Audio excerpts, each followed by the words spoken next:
Good morning everyone. आशा करता हूँ आप सब लोग बहुत अच्छे होंगे। मेरा नाम है संजय पटेल और आज हम शुरू करने जा रहे हैं क्लास 9th साइंस। पिछली क्लास में हमने मोशन चैप्टर शुरू किया था जिसमें कि हमने डिस्कस किया था डिस्प्लेसमेंट और डिस्टेंस के बारे में कि डिस्टेंस क्या होता है, डिस्प्लेसमेंट क्या होता है, पाथ लेंथ क्या होती है और किस तरीके से शॉर्टेज डिस्टेंस को हम डिस्प्लेसमेंट बोलते हैं, स्केलर क्वांटिटीज क्या होती हैं और वेक्टर क्वांटिटीज क्या होती हैं। तो पिछली क्लास में हमने स्केलर क्वांटिटीज और वेक्टर क्वांटिटीज के बारे में डिस्कस किया था कि scalar quantities are those quantities in which only magnitude is present, मतलब जिसमें सिर्फ मैग्नीट्यूड होता है उन्हीं को क्या बोलते हैं, हम स्केलर क्वांटिटीज बोलते हैं। जिनमें मैग्नीट्यूड एंड डायरेक्शन दोनों होते हैं अलॉन्ग विद डायरेक्शन, तो उसी को क्या बोलते हैं हम, वेक्टर क्वांटिटी। मतलब मैं बोलूं जैसे कि आप पिपलानी पे खड़े हुए हैं, पिपलानी पे आप खड़े हुए हैं, मैं यहां से बोलूं कि पिपलानी से वेस्ट के डायरेक्शन में 5 किलोमीटर अगर आप ट्रेवल करते हो तो आप कहां पहुंच जाते हो, अशोका गार्डन पहुंच जाते हो।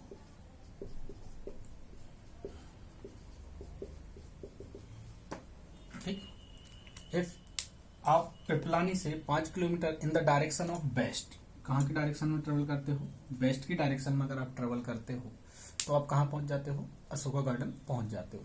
तो बेसिकली मैं क्या बोलना चाहता हूं, आपको 5 किलोमीटर चलना है। 5 किलोमीटर क्या हो गया, आपका मैग्नीट्यूड हो गया, and in the direction of west चलना है। कौन से डायरेक्शन में चलना है, वेस्ट के डायरेक्शन में चलना है, तो आप कहां पहुंच जाते हो, अशोका गार्डन पहुंच जाते हो। तो बेसिकली मैं क्या बोल रहा हूं, अगर मैं आपसे बोलता कि 5 किलोमीटर पिपलानी से आप चले जाइए तो आप कहां पहुंच जाएंगे, अशोका गार्डन पहुंच जाएंगे। लेकिन किसी का मन हुआ वो 5 किलोमीटर से वो किस डायरेक्शन में चला गया, इस डायरेक्शन में चला गया। ठीक है। अगर नॉर्थ की डायरेक्शन में चला गया तो वो कहां पे पहुंच गया, एमपी नगर पहुंच गया। लेकिन फिर उसने बोला कि सर आपने तो बोला था 5 किलोमीटर आप पिपलानी से चले जाइए, आप कहां पहुंच जाएंगे, अशोक गार्डन। लेकिन मैंने किस डायरेक्शन में बोला था, वेस्ट के डायरेक्शन में बोला था, not in the direction of north west. आपको ये बताना पड़ेगा वेक्टर क्वांटिटीज मतलब क्या होता है कि जिनमें हमें मैग्नीट्यूड तो पता होता है 5 किलोमीटर चलना है, लेकिन किस डायरेक्शन में चलना है, in the direction of west. और scalar quantities are those quantities जिनमें सिर्फ क्या होता है, मैग्नीट्यूड 5 किलोमीटर चले जाइए आप पहुंच जाएंगे। ठीक। मैंने बोला कि गाड़ी चलाई मैंने, तो गाड़ी कितनी चली मेरी, 5 किलोमीटर चली। मेरा जो गाड़ी का मीटर होता है, आपने मीटर देखा होगा जिसमें कि नंबर्स रोटेट होते रहते हैं, उससे कभी डायरेक्शन से कोई फर्क पड़ता है क्या, मैं किस डायरेक्शन में चल रहा हूँ। जैसे वो बोलता है कि ईस्ट की डायरेक्शन में चल रहा हूँ, मीटर बोलता है नहीं मैं नहीं घूमूंगा। ऐसा पॉसिबल है क्या, उसे कोई मतलब नहीं है कि आप नॉर्थ की डायरेक्शन में जा रहे हैं, वेस्ट की डायरेक्शन में जा रहे हैं, ईस्ट जा रहे हैं, साउथ जा रहे हैं या साउथ ईस्ट जा रहे हैं, उसे कोई मतलब नहीं है। उसे सिर्फ क्या मतलब है कि आप जितना पाथ ट्रेवल कर रहे हो वो कैलकुलेट करूंगा मैं, उससे ज्यादा कुछ भी कैलकुलेट करने की विचार में नहीं है। आप चाहे यहाँ से नॉर्थ वेस्ट की डायरेक्शन में जाइए, चाहे वेस्ट की डायरेक्शन में जाइए, चाहे ईस्ट की डायरेक्शन में चले जाइए, चाहे साउथ की डायरेक्शन में चले जाइए, उससे कोई फर्क नहीं पड़ता। ठीक है। तो ये बेसिकली क्या है कि आपका किस डायरेक्शन मतलब स्केलर क्वांटिटीज क्या है, कोई फर्क नहीं पड़ता उन्हें डायरेक्शन से, डायरेक्शन होता ही नहीं है उनके पास। लेकिन vector quantities are those quantities in which magnitude and direction both are present, दोनों होते हैं, तो उन्हें क्या बोलते हैं अपन, वेक्टर क्वांटिटीज। चलिए अब दूसरा देखते हैं हम कि हमने स्केलर क्वांटिटीज देख लिया, वेक्टर क्वांटिटीज देख लिया, डिस्टेंस देख लिया, डिस्प्लेसमेंट देख लिया। सपोज करो एक जर्नी है, यहां से आप फिर पिपलानी पे खड़े हो और आप पहुंच रहे हैं कहां पे, एमपी नगर। ठीक।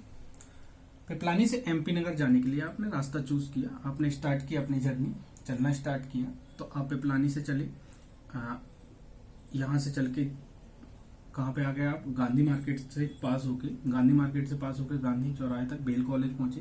बेल कॉलेज से आपने सीधा चलना स्टार्ट किया, state state state state state, यहाँ पे आप सिग्नल पे पहुंचे, चेतक ब्रिज चढ़ के आए, चढ़ने के बाद कहां पे पहुंच गए आप, एमपी नगर पे पहुंच गए। ठीक। ये आपकी जर्नी थी। मैंने आपसे बोला कि आप गाड़ी चलाइए, आप सिर्फ अपने मीटर को ऑब्जर्व करते रहिए।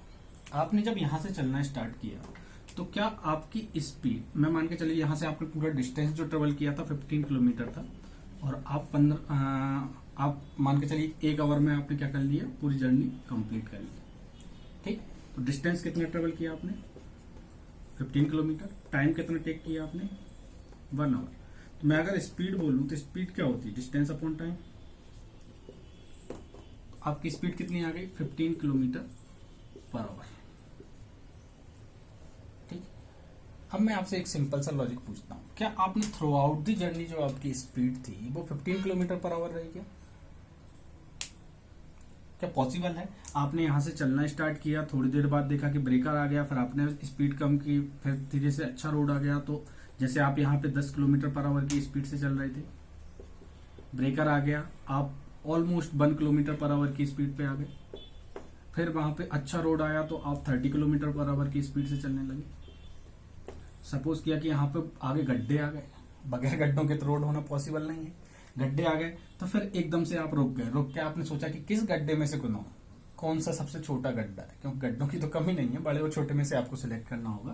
तो आपने देखा कौन सा छोटा वाला गड्ढा है, उसमें से ट्रेवल करता हूँ। यहाँ पे ऑलमोस्ट 0 हो गई थी आपकी। फिर अच्छा, फिर बेल में आप पहुंचे, बेल से फिर आपने चलना स्टार्ट किया, तो यहाँ पे थोड़ा सा अच्छा रोड है, तो आप थोड़ी सी अपनी स्पीड बढ़ा सकते हैं।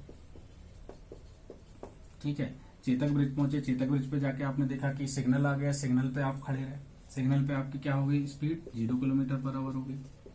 फिर यहाँ से चलना स्टार्ट किया तो यहाँ पे ट्रैफिक आपको मिला, ट्रैफिक मिला तो आपकी स्पीड हो गई 8 किलोमीटर पर आवर।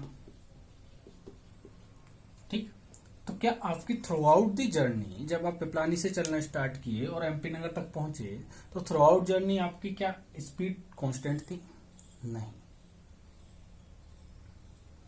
ऐसे मोशन को बोला जाता है नॉन यूनिफॉर्म मोशन, जिसमें कि आपकी स्पीड क्या होती है, वेरी होती रहती है। कभी आप तेज चलते हो, कभी आप बढ़िया आराम आराम से चलते हो। ठीक है, तो आपका uniform motion and non uniform motion में जब आपका rate of change of distance constant होता है, कांस्टेंट होता है इन द सेंस, सपोज करो कि आपने यहां से अपना चॉपर उठाया, चॉपर मतलब होता है हेलीकॉप्टर उठाया, हेलीकॉप्टर से चले, यहां से डायरेक्टली कहां पे आ गए, एमपी नगर तक पहुंच गए। हेलीकॉप्टर में तो आपको स्पीड ब्रेकर भी नहीं मिलेंगे, बीच में गड्ढे भी नहीं मिलेंगे, आप सीधा उठाओगे डायरेक्टली अपना कहां पे आ जाओगे, एमपी नगर आ जाओगे। तो वहां पे आपको स्पीड कम होगी या ज्यादा होगी?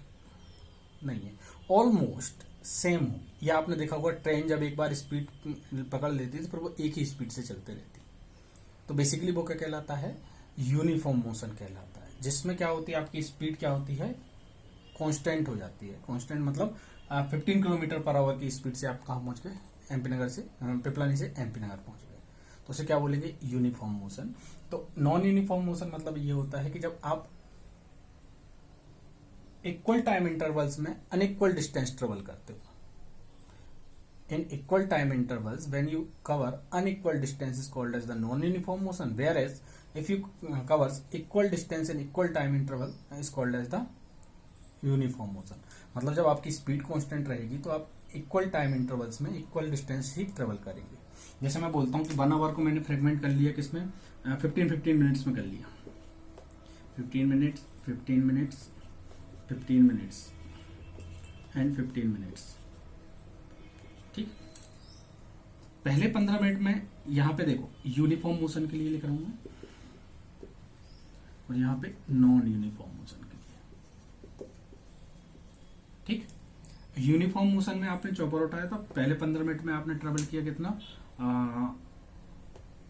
15 मिनट्स। चलो यहाँ पे एक 20 किलोमीटर से ले लेता हूँ, ज्यादा बेटर रहेगा।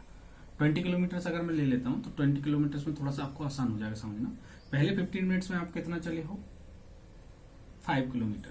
कितना चले आप, 5 किलोमीटर। दूसरे 15 मिनट्स में भी आप क्या चले, 5 किलोमीटर चले। तीसरे 15 मिनट्स में भी 5 किलोमीटर ट्रेवल किया आपने, और चौथे में भी 5 किलोमीटर ट्रेवल किया। मतलब इक्वल टाइम इंटरवल्स में आप इक्वल डिस्टेंस जब ट्रेवल कर रहे हो तो उसी को क्या बोलते हैं हम, यूनिफॉर्म मोशन बोलते हैं। जबकि नॉन यूनिफॉर्म मोशन में पहले आपकी स्पीड सही स्लो थी, तो आपने पहले 15 मिनट्स में आपने सिर्फ 3 किलोमीटर कवर किया, फिर थोड़ा सा अच्छा आपको मिल गया तो यहां तक पहुंचे। ठीक है, यहां तक पहुंचने में आपने कितना कर लिया, 7 किलोमीटर आपने क्या कर लिया, अचीव कर लिया। ठीक है, अगले 15 मिनट्स में थोड़ा सा और अच्छा रोड था तो आपने एक ही बार में क्या कर लिया, 8 किलोमीटर चले गए। लेकिन जैसे ही आप यहाँ पे पहुंचे अगले 15 मिनट्स में आपने सिग्नल भी आ गया, आप रुक भी गए, उसके बाद ट्रैफिक भी था, तो आप सिर्फ मात्र अगले 15 मिनट्स में 2 किलोमीटर ही चल पाए। ठीक है, तो यहां से क्लियरली देखने को मिल रहा होगा कि इक्वल टाइम इंटरवल्स में जब इक्वल डिस्टेंस ट्रेवल की जाती है तो उसी को बोलते हैं क्या, uniform motion. Whereas equal time intervals में अनइक्वल डिस्टेंसेस ट्रेवल की जाती हैं तो उसे बोलते हैं क्या, non uniform motion. Uniform motion और नॉन यूनिफॉर्म मोशन में कोई डाउट नहीं होगा। When we covers equal distance in equal intervals of time is called as the uniform motion, whereas when we covers unequal distances in equal interval of time, time का interval कैसा है, equal है, लेकिन यहाँ पे हम क्या कर रहे हैं, अनइक्वल डिस्टेंस ट्रेवल कर रहे हैं, इसी को बोलते हैं क्या, non uniform motion. Is there any doubt regarding uniform motion and non uniform motion? Hope आपकी समझ में आया होगा। ठीक है, चलिए, तो यहां तक कोई डाउट नहीं है। उसके बाद हम बात करते हैं measuring of rate of motion. Rate of motion मतलब क्या होता है, नेक्स्ट टॉपिक जो है हमारा। तो रेट ऑफ मोशन मतलब क्या है कि आप किस तरीके से मोशन कर रहे हो या क्या आपका मोशन का रेट है। तो बेसिकली रेट का मतलब समझ लेते हैं पहले। तो जब हम किसी दुकान पे जाते हैं तो हम क्या पूछते हैं, जैसे आप पेन लेने गए सिंपली, तो आपने क्या बोला, भैया किस रेट पे दिया। या कोई भी चीज लेने जाते हैं, जैसे शुगर लेने गए, तो शुगर लेने जाते हो तो आप क्या बोलते हो कि भैया क्या रेट से दिया, या दुकानदार पे जो भी अंकल थे, अंकल किस रेट से आपने दी। या केले लेने जाते तो अपन पूछते हैं ना क्या भाव है। तो रेट मतलब क्या होता है कि जहां पे बोलता है कि 40 रुपीज पर केजी है, 40 रुपीज पर केजी है, ये क्या दिया, शुगर का रेट दिया है। ठीक, इसका मतलब क्या हुआ कि अगर आप 1 केजी लोगे तो आपको 40 रुपीज देने पड़ेंगे, हाफ केजी लोगे तो आपको 20 रुपीज देने पड़ेंगे, 2 केजी लोगे तो आपको 80 रुपीज देने पड़ेंगे। मतलब जो भी आपकी क्वांटिटी है, जो भी आपकी क्वांटिटी है उससे आप रेट को मल्टीप्लाई कर दीजिए, आपको उतना क्या देना पड़ेगा, आपको पैसा देना पड़ेगा। ये रेट है कि ये बैरी होगा, किसके अकॉर्डिंगली बैरी होगा, जितनी आपकी क्वांटिटी होगी उतना ज्यादा आपका क्या हो जाएगा, मतलब रेट कांस्टेंट है, लेकिन आपको कितना पे करना है ये बैरी होगा। आप जितना लोगे, ऐसा थोड़ी ना कि 40 रुपए पर केजी है तो मैंने बोला भैया 5 किलो दे दो, 40 ही रुपए दूंगा मैं तो, क्योंकि रेट 40 था। नहीं, 40 ये बोलता है कि 1 केजी का रेट फिक्स है, और उसी के अकॉर्डिंगली हम दूसरे रेट क्या कर सकते हैं, कैलकुलेट कर सकते हैं। 5 केजी लोगे तो आपको 200 रुपीज पे करने पड़ेंगे। जैसे आपने एक सिंपल सी बात है, एक पेन लेने गया, वो अपन पूछते हैं दुकानदार से कि भैया कैसे दी, पेन कितने का, तो बोलता है 5 रुपए पर पेन। ये 5 रुपए का, तो एक पेन की कीमत 5 रुपए है, और 50 पेन भी लेते हो आप तो कितने के मिलते हैं आपको, 250 के मिलेंगे। 2 पेन लोगे 10 रुपीज आपको पे करने पड़ेंगे। ये क्या है, रेट है। वैसे ही अगर मैं मोशन का रेट बोलूं, मोशन का रेट मतलब क्या होता है कि आपने कितने टाइम इंटरवल में कितना डिस्टेंस ट्रेवल किया। ठीक है, और उसी को हम क्या बोलते हैं, स्पीड। स्पीड क्या होता है, total distance divided by total time interval, इसी को क्या बोलते हैं, स्पीड। मतलब कितना आपने डिस्टेंस ट्रेवल किया डिवाइडेड बाय कितना टाइम आपने लगाया, तो ये स्पीड है। इसी को बोलते हैं v is equal to s upon t, where s is the displacement and t is the time. S is the distance and t is the time and v is the speed. यहाँ तक कोई doubt नहीं होगा। चलिए, तो पढ़ते रहिए, हंसते रहिए, मुस्कुराते रहिए, अपना और अपनों का ख्याल रखिए। Thank you.